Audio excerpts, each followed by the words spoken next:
N'iteka n'umunezero ndasubiye kugusuhuza nkuha kaze nshuti mukunzi wacu wowe ubandanya kumwe natwe ngaha kuri no mbonesha kure imwe rudende igushikiriza amakuru ibiganiro ndetse n'inkuru bigezweho biriko bivugwa irya nino mu gihugu c'u Burundi no hakurya y'imbibe z'igihugu cacu ciza mu makungu ya kure ndaguhaye kaze ndaguhaye mwiriwe canke mwaramutse bivanye naho udukurikira uherereye ico utegerezwa gusa n'ugufyonda sabone canke subscribe nawe utaravyondako hama ukabandanya ushikirwa n'amakuru ibiganiro ndetse n'inkuru tubandanya gushikiriza binyuriye ngaha kuri no mbonesha kure imwe rudende ibigutohoreza hama ikabigushikiriza vyose uko vyakabaye kamwe ku kandi mu buryo butosoye kandi butomoye atana kamwe kavuyemwo ano makuru rero araba ahagaze ku ngingo nkuru ikurikira ku mutumba Ruyaga abagabo batatu baranyurujwe umuvyeyi umwe aca yicwa n'agahinda umutumba wa Ruyaga uri muri komine Kanyosha mu ntara ya Bujumbura rurare ivyabaye mu mpera y'indwi iheze birababaje cane uwitwa Jean Marie Ntezimana yarabuzwe irengero ku wa gatanu umuvyeyi wiwe Kapitoline ndi mu rusaku avyumvise aca aracikana abagenzi ba Jean Marie bitwa Ezekiel Bukuru ndetse na Aniseti Nkurunziza nabo baja kurondeza umugenzi wabo nabo nyene baca baranyuruzwa n'iperereza mu gisagara ca Bujumbura ubu n'agahinda gakomeye muri iyo miryango itatu ntibazi uwo bari butakambire ngo abumve Jean Marie Ntezimana niwe yatanguye kubura Jean Marie Ntezimana yavukiye mu Ruyaga mu mwaka w'igihumbi kimwe amajana icenda na mirongo inani n'icenda ni mwene Ngendahoruri Pierre ndetse na Ndimurusaku Kapitoline Jean Marie yaheruka kwimukira mu Kamesa haruguru yo kumusaga mu gisagara ca Bujumbura mu kazi kiwe ka misi yose Jean Marie asanzwe ashona impuzu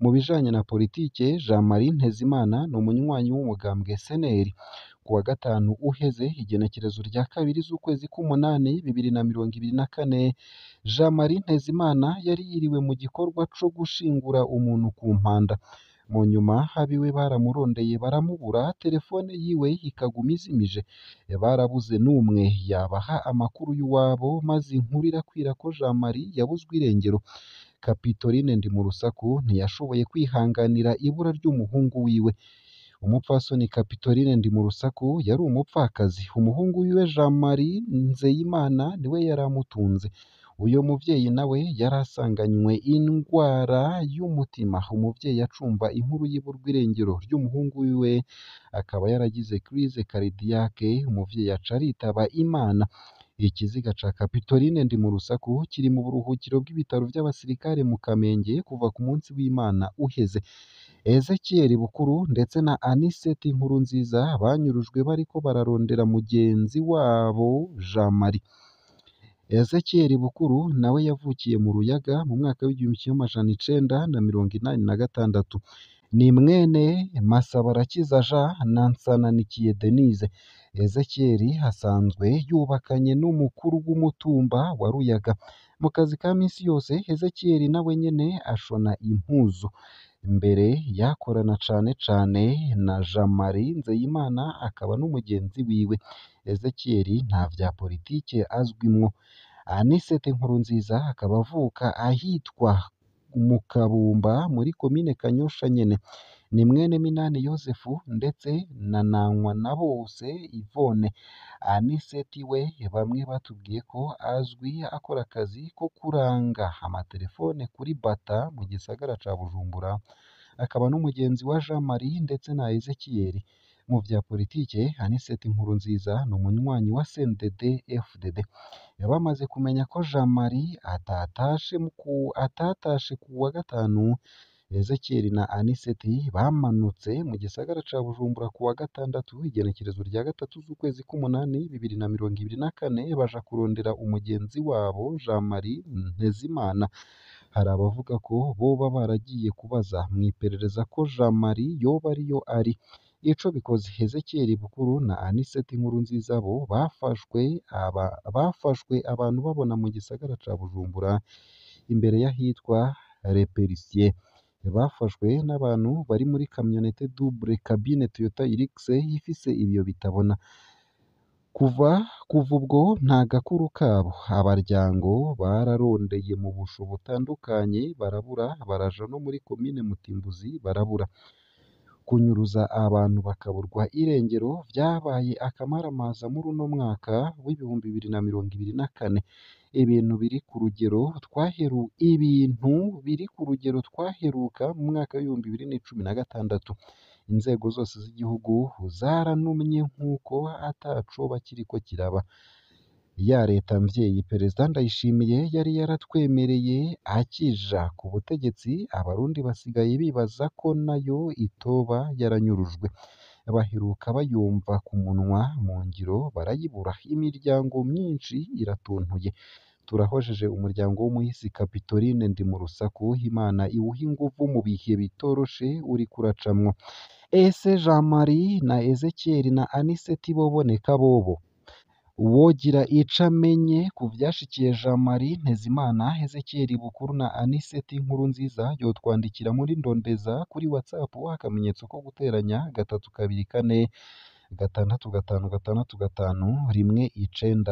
655 Nayo mu yandi makuru kandi ariko aravugwa muri komine Musongati nuko haraye hatowe ikiziga c'umukenyezi Musitanteri aca ategeka ko gihambwa kitamenyekanye. Ubutumwa buva muri komine Musongati mu ntara ya Rutana butumenyesha ko hari ikiziga c'umukenyezi catowe kw'igenekerezo rya 5 z'ukwezi k'umunani 2024 ku mutumba wa Rugunga muri komine Musongati mu ntara ya Rutana. Ico kiziga caciye gihambwa atamatohoza akozwe kw'itegeko rya Musitanteri n'umukuru w'igipolisi. Ingendo mbi cane ikingira abakora ayo mabi. Umunyagihugu wo muri komine Musongati yatwandikiye agira ati: mwiriwe neza, uyu munsi twatoye ikiziga c'umukenyezi atamenyekanye, mudufashe kubitangaza.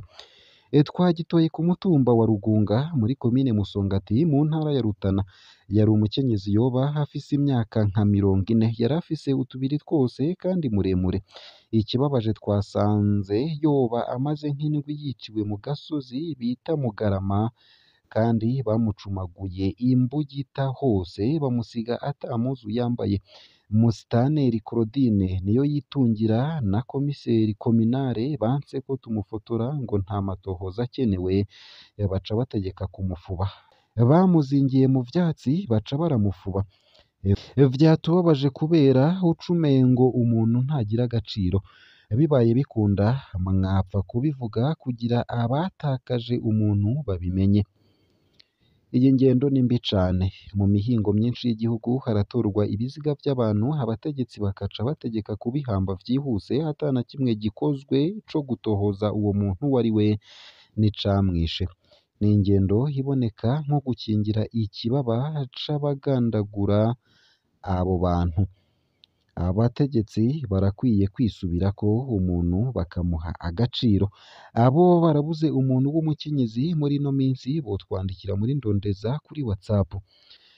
Ngaha akaba ariho nsoreje ano makuru nari naguteguriye, ariko avugwa irya nino mu gihugu c'u Burundi no hakurya y'imbibe z'igihugu c'u Burundi mu makungu ya kure.